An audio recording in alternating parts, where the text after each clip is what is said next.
Assalamualaikum warahmatullahi wabarakatuh.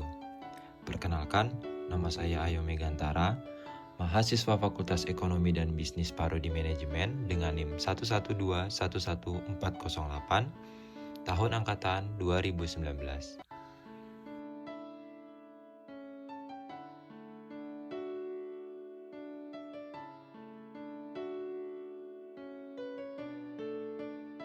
Ma'rifatul insan, hakikatul insan, tafkohul insan, dan nafsul insan. Ma'rifatul insan. Ma'rifatul insan mempunyai dua kata, yaitu ma'rifat dan insan. Ma'rifat berarti mengenal, sedangkan insan berarti manusia atau diri sendiri.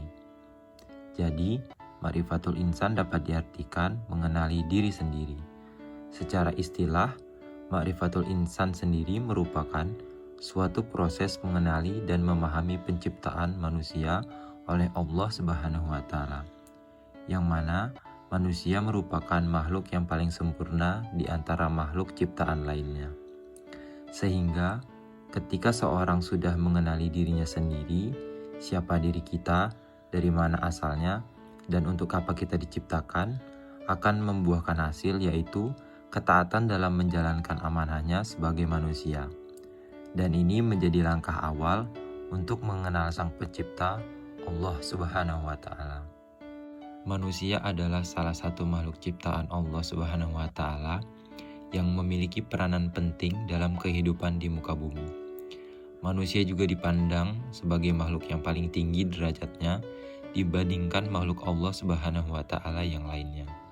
Bahkan Allah menyuruh para malaikat untuk bersujud kepada Adam alaihissalam, sebagaimana dalam firman Allah Subhanahu wa Ta'ala dalam Al-Quran yang artinya, "Dan ingatlah ketika kita berfirman kepada para malaikat, sujudlah kamu kepada Adam, maka sujudlah mereka kecuali iblis.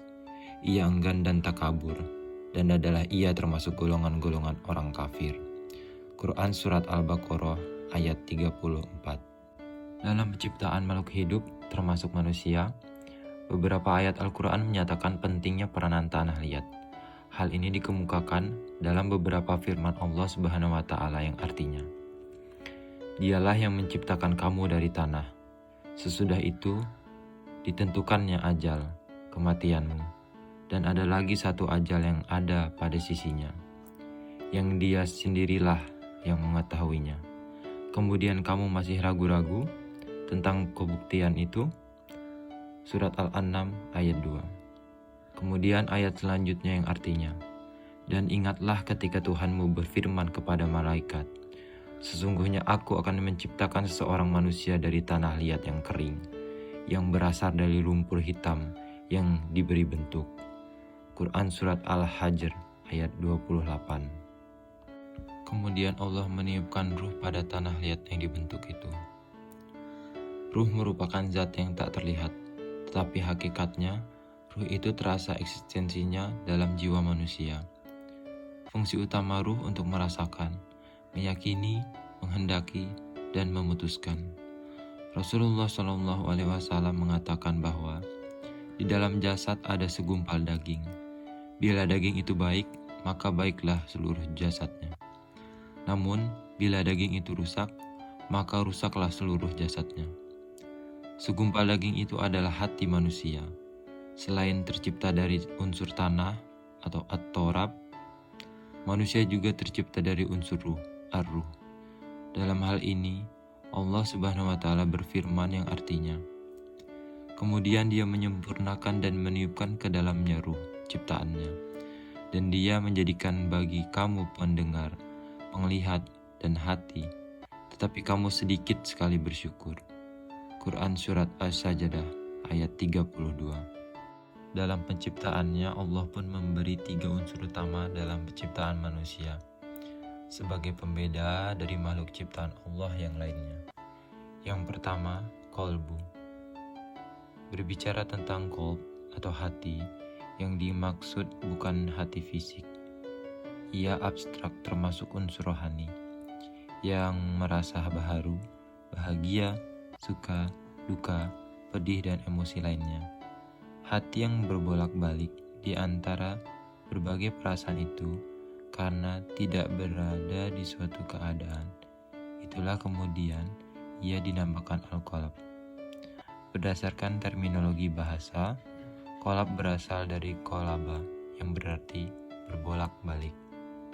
Dalam konteks kekhalifahan, di dalam hatilah tersimpan potensi besar untuk berniat dan bertekad.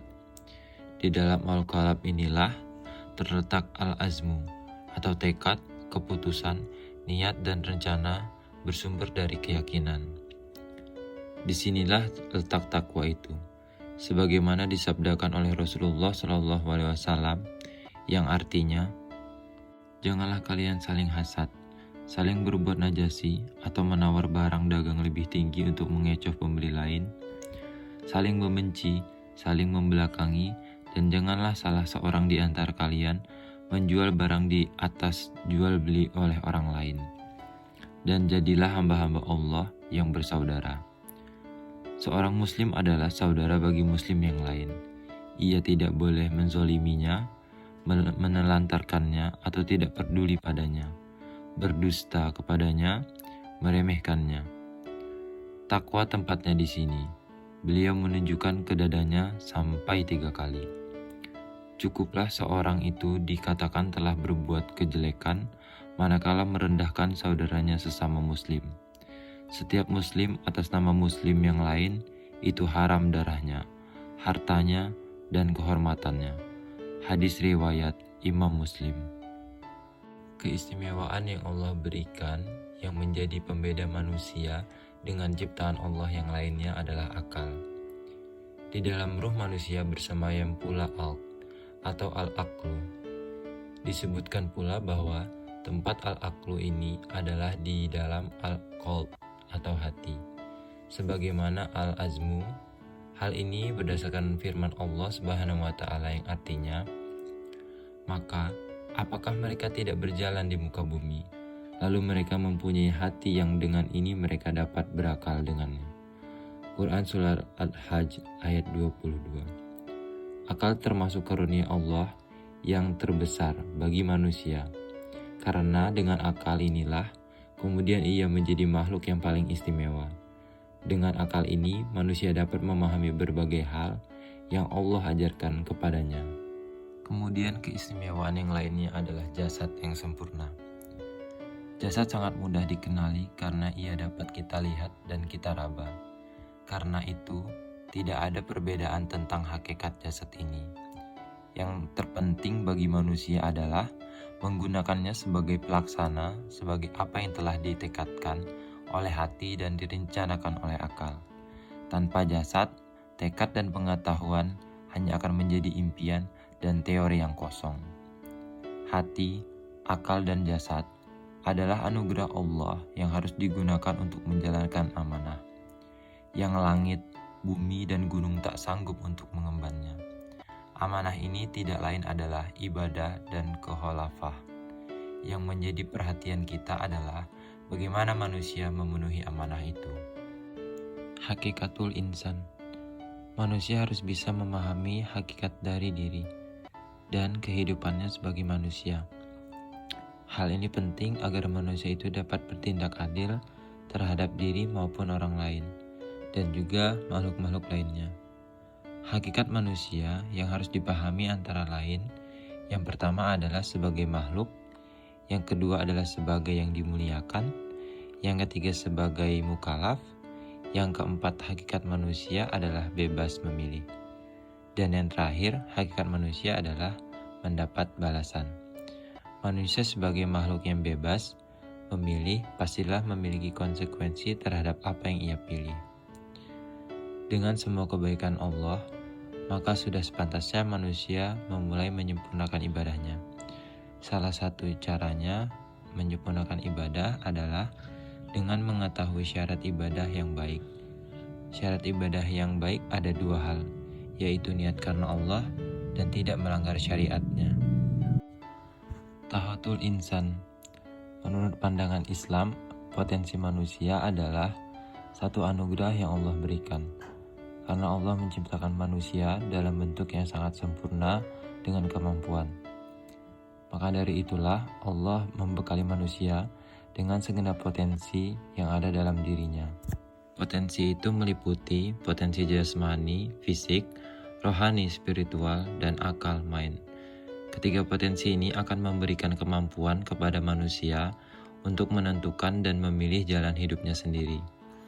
Manusia diberi kebebasan untuk menentukan takdirnya. Semua itu tergantung dari bagaimana mereka memanfaatkan potensi yang melekat dalam diri mereka. Allah Subhanahu wa Ta'ala berfirman yang artinya, "Sesungguhnya kami telah menciptakan manusia dalam bentuk yang sebaik-baiknya." Quran Surat At-Tin ayat 95. Allah Subhanahu wa Ta'ala menganugerahkan telinga kepada manusia yang dengannya ia dapat mendengarkan ajaran-ajaran agama Allah yang disampaikan kepadanya melalui Rasul-Rasul Allah. Dianugerahinya pula manusia mata yang dengannya ia dapat melihat, memandang, dan memperhatikan kejadian alam semesta ini.